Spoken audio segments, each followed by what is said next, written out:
আসসালামু আলাইকুম দর্শক, কেমন আছেন সবাই? আশা করি সবাই আমরা ভালো আছি। আজকে হ্যাপি চাইল্ড হেলথ ডে প্রোগ্রামে আপনাদেরকে সকলকে স্বাগত। আজকে আমাদের অতিথি একজন সম্মানিত চিকিৎসক, নবজাতক শিশু ও কিশোর রোগ বিশেষজ্ঞ doctor Mohammad Ohiduzzaman Shamim sir, MBBS, BCS স্বাস্থ্য, ডিসিএইচ, ঢাকা শিশু হাসপাতাল, সহকারী অধ্যাপক শিশু বিভাগ, পটুয়াখালী মেডিকেল কলেজ হাসপাতাল পটুয়াখালী। স্যারকে স্বাগত আমাদের grammar village English version school এবং চাইল্ড ডেভেলপমেন্ট এবং চাইল্ড এডুকেশন সাইকোলজি স্কুলিং এর প্রোগ্রামে। স্যার কেমন আছেন? হ্যাঁ, ধন্যবাদ। আপনাকেও ধন্যবাদ জানাচ্ছি যে আপনি আমাকে আপনার এই সুন্দর একটা প্রোগ্রামে অংশগ্রহণের সুযোগ দেওয়ার জন্য এবং সকল শ্রোতাকে ধন্যবাদ জানাচ্ছি। আমি ভালো আছি, আপনারা কেমন আছেন? ধন্যবাদ। ডিয়ার ভিউয়ার্স, এক্স্যাক্টলি দেখুন, আহ, বাচ্চাদের দুটা হেলথ, একটা হলো মানসিক স্বাস্থ্য আর একটা শারীরিক স্বাস্থ্য।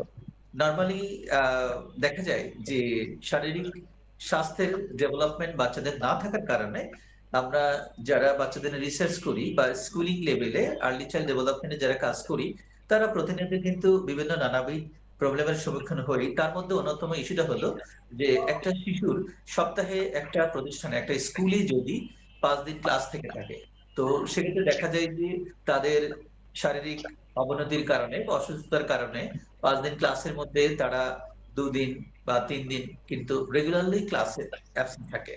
তো দেখুন, আমাদের ক্লাসের অবকাঠামোগত উন্নয়ন বা এখানে class material, syllabus design, production, psychologist, class উপকরণ, যত ধরনের আমরা সিস্টেম ডেভেলপ করি না কেন, একজন স্টুডেন্ট যদি ক্লাসে ঠিক মতো না আসতে পারে, তাহলে তার কিন্তু পড়াশোনার যে রেগুলার একটা যে সিস্টেম, ওটা কিন্তু ব্যাহত হবে। তো তার ধারাবাহিকতায় আমি আজকে স্যারকে বিভিন্ন বিষয় নিয়ে কোশ্চেন করব। স্যার আমাদেরকে অ্যান্সার করবেন। দর্শক, আপনারা মনোযোগ দিয়ে শুনবেন। স্যারের কাছে আমাদের প্রথম প্রশ্ন: একটি শিশুর স্বাস্থ্যকে কেন তার শিক্ষা জীবনের সাফল্যের ভিত্তি হিসাবে বিবেচনা করা হয়? আপনি আসলে আপনি একটু কথা বলছেন, আমাদের স্বাস্থ্যটা আসলে মানসিক এবং শারীরিক স্বাস্থ্য দুইটা। আসলে আমাদের স্বাস্থ্য বলতে আমরা একটা ধরে নেই যে মানে শারীরিক বা শারীরিক স্বাস্থ্য।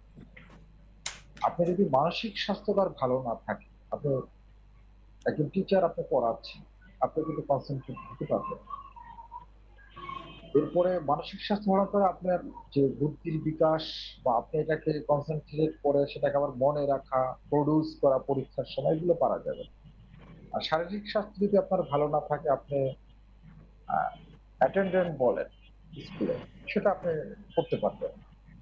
আবার শারীরিক স্বাস্থ্য ভালো না থাকলে আপনি পড়াশোনা বুঝতে পারবেন না। সুতরাং আপনার যদি মানসিক এবং শারীরিক স্বাস্থ্য কোনো বাচ্চার সম্পূর্ণ সুস্থ না থাকে অথবা ইন্টারাপ্টেড থাকে, তাহলে সে আসলে তার প্রোগ্রেসটা আগাতে পারবে না। এটা খুবই সহজ একটা ব্যাপার।